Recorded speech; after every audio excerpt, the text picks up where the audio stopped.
सिंध में बढ़ती हुई बदअमनी, डाकू राज और अगवा बराए तावान की वारदातों से हर शहरी परेशान और अदम तहफ़्फ़ुज़ का शिकार है। ऐसा महसूस होता है कि इस वक्त कराची तक कश्मीर पूरा सूबा डाकुओं के हवाले कर दिया गया है। सिंध का कोई भी शहर ऐसा नहीं बचा जहां शहरियों को अगवा, डाका जनी और कत्लो गारतगिरी की वारदातें ना हो रही हों। अब तो नौबत यहाँ तक आ पहुँची है कि मोटरवे भी डाकुओं से महफूज नहीं है। फिर जुल्म यह है कि अपने प्यारों की बाजियाबी के लिए एहतजाज करने वालों पर इंसदाद दहशतगर्दी के मुकदमात दर्ज किए जा रहे हैं, जो कि सरासर जुल्म है। इस सूरत हाल से तंग आकर अगर सूबा सिंध में रहने वाले गैर मुस्लिम हिंदू बिरादरी के कई ख़ानदान मुल्क छोड़कर भी चले गए हैं। अनफॉर्चून है कि आज मेरे फाजिल मेंबर ने हक़ाइक़ से हट करके ये रेजोल्यूशन एक तकरीर भी कर दी और रेजोल्यूशन भी ले आए हैं यहाँ पे।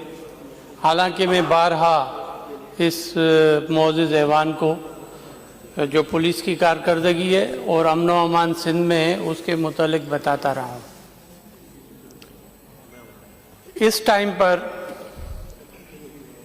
जनाब स्पीकर, मैं मोअज़्ज़ज़ ऐवान को बताना चाहता हूँ कि एक भी फोर्स ऑब्जेक्शन नहीं है सिंध में।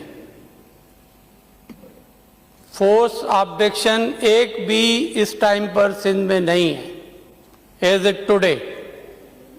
जो कि मैं जब होम मिनिस्टर बना था तो उस टाइम 200 से ज़्यादा फोर्स ऑब्जेक्शन थी और कच्चे के एरियाज में, यहाँ पर कराची में उनकी रैंसम की डिमांड्स हो रही होती थी। और कल मैं बता रहा हूँ कि कल हमने 13 लोगों की कॉलें इंटरसेप्ट करवाकर उनको फ़ोने किए कि आप हनी ट्रैप हो रहे हैं। वो शादियां करने आ जाते हैं कश्मीर में और घोटकी के रावती कच्चे में, तो अब उनको शादियों वालों को हम क्या करें। मैं अपने फाजिल मेंबर को बताना चाहता हूं कि सिंध में मोटरवे महफूज है। सिंध में मोटरवे महफूज है। जैसे ही सिंध का बॉर्डर कश्मीर के बाद शुरू होता है, वहां से कानवाई शुरू हो जाती है पंजाब में, भावलपुर तक। कश्मीर तक हमारा कानवाई नहीं है वहां पर और सारी रात ट्रैफिक चल रही है। अभी भी एक मंशियात फरोशों के आज सुबह इंटरसेप्शन हुई शिकारपुर में। वहां पर एक एरिया में हमारी पुलिस गई, उसमें मेरे 2 डीएसपी जख्मी हो गए। अभी वो जिंदगी और मौत के दरमियान ज़ियाउद्दीन हॉस्पिटल में ऑपरेशन हो रहे हैं उनके।